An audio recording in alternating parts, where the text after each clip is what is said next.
আজকে মজার মজার তরকারি রান্না করা হয়েছে। এই যে তাজা তাজা মাছ, তারপরে তাজা সবজি, মানে লাউগুলোও কিন্তু অনেক তাজা ছিল, আর মাছগুলোও কিন্তু অনেক তাজা। আর মাছগুলো কিন্তু ফ্রিজে রাখা হয় না, বাজার থেকে কিনে আনা হয়েছে, কিনে আনাই আজকে রান্না শুরু করা হয়েছে। আর ফ্রিজের মাছের থেকে মানে তাজা মাছ খাইতে কিন্তু অনেক অনেক ভালো লাগে। এই তো আমার মা সুন্দর মতো কুইটটা ধুইয়ে বাইসে নিয়েছে। এরপর এই মাছগুলোর তেলে ভাজে নেবে, ভাজার পরে মরিচ সব ধরনের মশলাপাতি দিয়ে মাছটারে ভুনা করবে।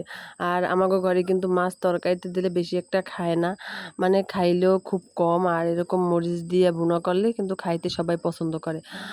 আর মাছগুলো সুন্দর করে তেলে ভাজার পর এই তো সব ধরনের মশলাপাতি দিয়ে একবারে কষাই নিয়েছে। এক্সট্রা আলাদা কোনো মশলা দেয় না, মরিচ, হলুদ, লবণ, একটু আদা রসুন বাটা দিয়ে সুন্দর মতো একবারে কষাই নিয়েছে। আর কালারটা তো সেই হয়েছে, লাল লাল। আর আমাগো ঘরে সবাই একটু ঝাল খাইতে বেশি পছন্দ করে।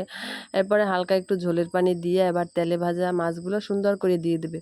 আর এরকম মাছ ভাজা খাইলে তো অনেক অনেক মজা লাগে। আর যদি একটু ধনেপাতা দেওয়া হইতো তাহলে তো আর কথাই নেই, কিন্তু ধনিয়া পাতা নাই, কি করবো, এই জন্য আর ধনিয়া পাতা দেওয়া হয় নাই। এরপরে সুন্দর করে মাছগুলো সাজাই দিয়ে দিলাম। আর বাহিরে তো অনেক অনেক বৃষ্টি।